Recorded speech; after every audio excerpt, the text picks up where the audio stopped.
ንሱ ዘመናትን ወርሓትን ይለዋውጥ ነገስታት ይስዕር ነገስታት ከአይሸይም ነቶም ጠቢባን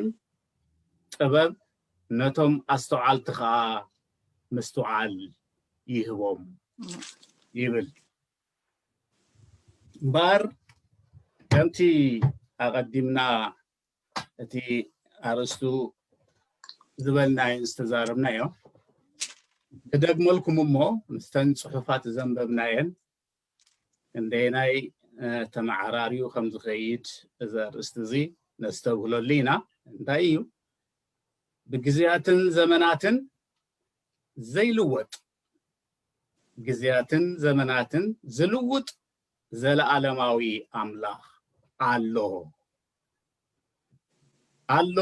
ኢና ንብል ዘለና ሓፈሻዊ አባሃላይ እዚ አሎ ዝብል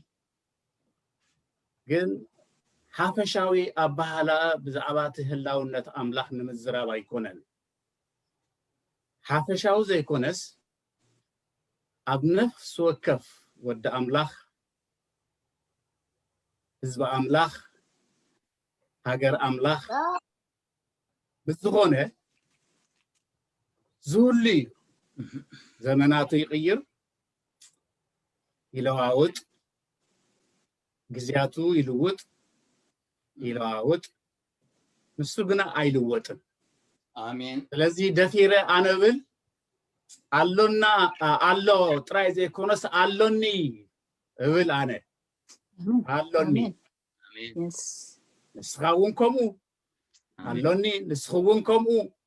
አለኒ ኩላህና በሓንሳብ ንሓፈሻ ናይ በሓባር ዝኾነ አሎና አሜን ኣብ ቤተ ክርስቲያንና ንኹን ወይስ ከዓ ኣብ ካልእ ኩነታት ዘበለ ኩሉ አሎ ጥራይ ዘይኮነስ አሎኒ አሎና እንብሎ አምላኽ አሎ እዚ አሎኒ ዝብሎ አለኒ እትብልዎ ብግዚያትን ዘመናትን ዘይልወጥ ዘመናትን ግዚያትን ግና ዝልውጥ እዩ እምበር እቲ ጽሑፍ ዘንበብናይ እንተደኣ ዝተባሃልና ኣብ ዕብራውያን እንታይ ዝብል ፈጣሪ አሎ ሓደ ንሱ እዩ